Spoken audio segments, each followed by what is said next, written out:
Good evening, ladies and gentlemen.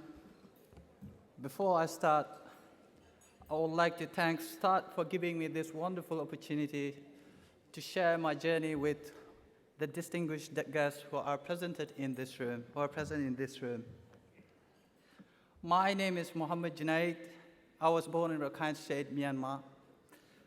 I'm Rohingya, an ethnic group who have ancestral roots in Western Myanmar, an area bordering Bangladesh. We have a long history of persecution and watched our community had their citizenship stripped in 1982 by military junta. We long to return to our homes. Today, you will no doubt have seen photos of up to 1 million Rohingya refugees in Bangladesh living in deplorable conditions, and the last of long history displacement stretching back decades. The United Nations have accurately described this as genocide. I spent my entire childhood in Rakhine State, and I know how it feels to be stateless and deprived of rights. As a boy, I attended high school amongst other ethnic groups. I recall not being able to sit in front bench not even a single time in my entire life of high school. I remember being abused by the teachers themselves. When we got ill, doctors and nurses refused to treat us in any way. Rohingya students were always treated very differently and looked down by staffs of institutions. Victimization just became a normal part of our life, prevented from gainful employment even with great ability. I saw my cousins who excelled in matriculation exam with 4 distinctions and 5 distinctions. However, none of them were able to enroll in college. And as a result, most of them ended up being unemployed or had to flee the country to seek a better life. After completing year 6 in Myanmar, my mother decided to leave the country to seek a better future for our family.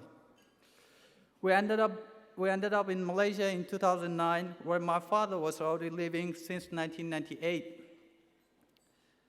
He had to flee Myanmar when I was just about 1.5 years old due to regular harassment from the government. The first thing my family had to do was register with UNHCR Malaysia to prove our identification. However, in Malaysia, persecution continued. For 1 year, I couldn't attend any schooling, as there were very limited community schools and international school fees were way too costly for us, for my family. However, my father wanted me to continue with my education and succeed in life. In Malaysia, I was living in a society where my childhood friends were doing back-breaking work for 12 to 14 hours a day just to earn $12 to $14 to support their family back in home, whom they left for a couple of years and haven't seen them. I sure didn't want that for myself for the rest of my life.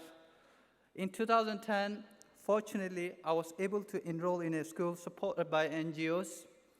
However, the distance was too long, and I still remember the transport that I had to take for 2 years. I had to wake up at 4:30 a.m. to catch the first bus at 5:20 a.m. to go to the train station. At 6:20 a.m., my first train will arrive to bring me to the school, and at 7:30 I will arrive at 7:37 a.m. I will arrive at the suburb of my school, where I had to walk about 5 to 10 minutes to get to the school. I continued this pattern for about 2 years, and I have decided to not to continue with this transportation pattern and decided to live somewhere near the school. The most affordable place I could afford was a room at a slum, which was pretty near with my school. This was the most convenient place I could afford at that time to complete my education. Eventually, at year 10, eventually I had to drop out from the school due to lack of documentation and the difficulty of my financial issues in 2013.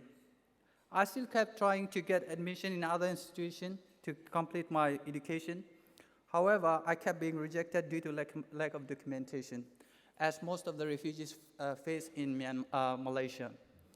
Despite having great ability, most of them can't afford to go to the institution or attend college because of lack of documentation or financial issues. In December 2015, my family was granted a humanitarian visa to be resettled in Australia.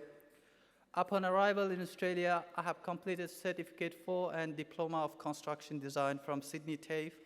And in 2017, I was accepted by University of Technology, Sydney to complete my Bachelor of Honours in Structural Engineering.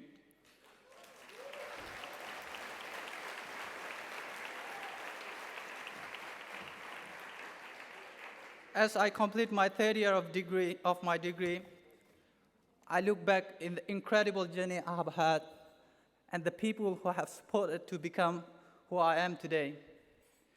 Be it being able to represent my own local community at the level of Geneva in UN headquarters or Parliament House in Australia. This has been an immensely and unforgettable experience which has helped me to grow as a person. I'm aware that there are well over 1 million Rohingya young people who have not been afforded the same.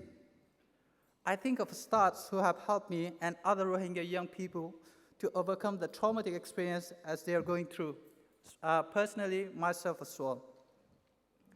Start have played a significant role for entire Rohingya community. I think of our soccer team, which is known as Sydney Rohingya Football Club. You can search in Facebook, you can see our activities and match results, in case if you're wondering. SRFC was formed for Rohingya youths in Sydney whose families being victim of exodus in Rakhine State. Start have played a major role in forming the team and has helped financially ever since. While some may view this as just game, through football we have been able to reconnect and refuge connections that were cut and because of war and persecution.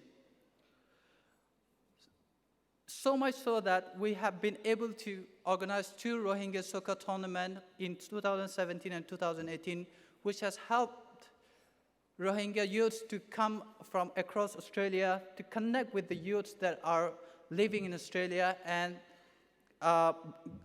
build a relationship. We have been able to rebuild trust amongst our brothers and a safe environment to reach out in a mainstream Australia. I would like to say that in my team, in SRFC Sydney Rohingya Football Club, 90% of the players are asylum seekers. When they arrived here in 2012 and 13, most of them were about 15 or 16 years old who had extremely potential to become a next professional soccer player. However, some of them went to trial.